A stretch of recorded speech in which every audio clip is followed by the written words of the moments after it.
شبیہوں پہ جھوٹ موٹ کا خون لگا کے، جھوٹا رنگ پھینک کے، پھر لوگوں کو یہ دھوکہ دینا کہ یہ حسین کا خون ہے، یہ شہدائے کربلا کا خون ہے، یہ کہاں کی دیانتداری ہے بھائی؟ میں نے بھی سوچا تھا ایک لمحے کے لیے خالد صاحب کہ بات تو دل کو لگنے والی ہے، مگر پھر مجھے خیال آیا پہلے قرآن سے پوچھ تو لوں۔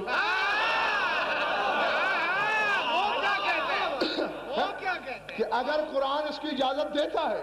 پھر تو میری قوم مبارکباد کے لائق ہے، بلکہ میں اس عظیم انسان کو تعظیم دوں جس نے یہ رسم نکالی کہ کتنا مزاج آشنائے قرآن تھا بخاری صاحب وہ بندہ کہ جس نے ایسا کیا، اور اگر قرآن نفی کرتا ہے تو پھر چھوڑنا پڑے گی۔ توجہ، غور میری طرف۔ میں نے ایسے قرآن کھولا، اچانک سورہ یوسف سامنے آیا۔ واقعہ سبھی جانتے ہو، یوسف کو لے گئے، اکیلے واپس آئے، باپ کی جھولی میں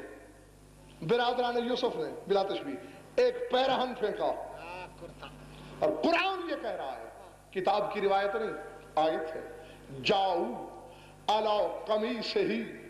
بدم کذب، یوسف کے قمیص پر جھوٹا خون لگا کے آئے۔ یوسف کے بھائی، یوسف کے پیرہن پہ جھوٹا خون، بدم کذب،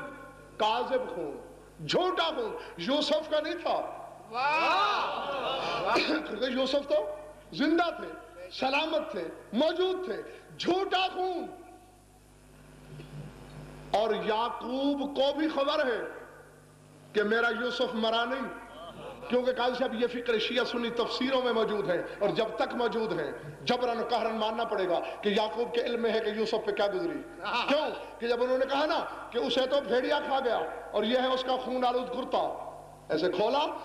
اور فرماتے ہیں ما کان الذئب اشد علی یوسف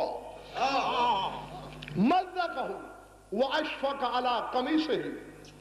لم یمزقہ، فرمایا کتنا دشمن تھا وہ بھیڑیا میرے یوسف کا کہ اسے تو کھا لیا، اور کتنا مہربان تھا اس کرتے پہ کہ اس میں خراش تک نہ ڈالی۔